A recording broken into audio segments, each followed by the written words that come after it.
is the PKF Texas Entrepreneur's Playbook. I'm Jen Lemansky, and I'm back once again with Chris Hatten, one of the approachable advisors on our Transaction Advisory Services team. Chris, welcome back to the Playbook. Thanks, Jen.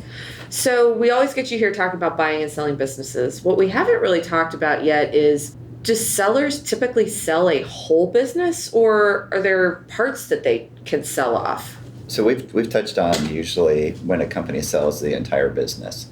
But a lot of times what happens is they will sell off either, they can sell off individual assets, which isn't overly complicated, or they could sell off what most people refer to as a division.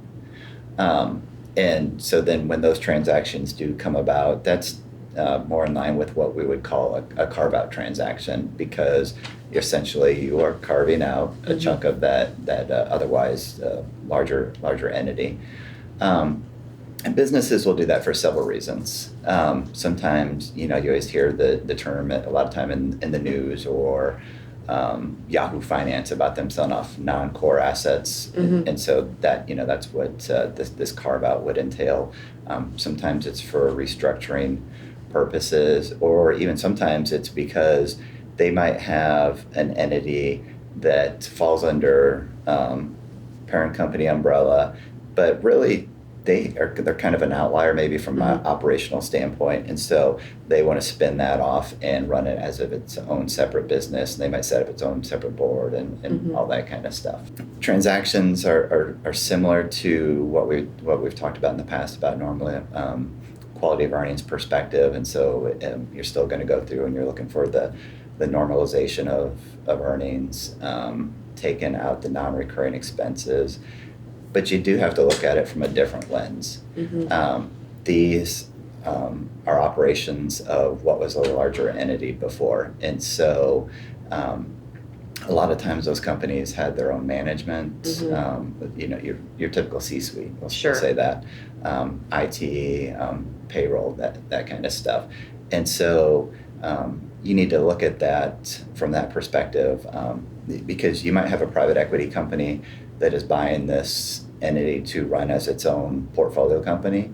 And so they're going to have to go in and set up their own management company, or management entity, I should say, CEO, maybe VP finance, CFO, depending on how big this entity is. But then also, payroll. Employees want to get paid. They do want to get paid. They want to get paid timely. Yeah. But the payroll, from a payroll perspective, a lot of these functions were taken care of, we'll say, at the corporate level before. And so now, and sometimes the division might have been what we call burdened with, some of these expenses. And so, they might have an administrative charge for the parent company doing this, but now this is something that they've got to look at individually. And so, maybe they take it to one of the third-party payroll service providers that are out there. Or it may get tucked into an existing company, and so they've already got payroll set up. And then IT, obviously, that's really important these days. But from an accounting perspective, you also have to take a look at, well, are they going to, because parent company's going to get them out of their accounting system. Yeah, they're like, yep, you're out. You got to do we that. sold you. You're good. and they got to stand on their own. So now it's a function of, do they have to go in and get QuickBooks set up, or do they need something more robust like NetSuite, which is also going to have a longer run time to be able to get set up and running. And then also what I was talking about, from a normalization earning, but then also, looking for the one-off expenses that are sometimes different because they were under a parent company. One time we had an entity that was part of a larger multi-billion-dollar revenue company. So a lot of what they did was from the conferences and branding and all that kind of perspective. And so, what we were tasked with was like taking a look at, how much that spend was and kind of what that might be on a go-forward basis, because then all that filters down to the bottom line pretty quickly. But then also, are they going to need their own operating facility?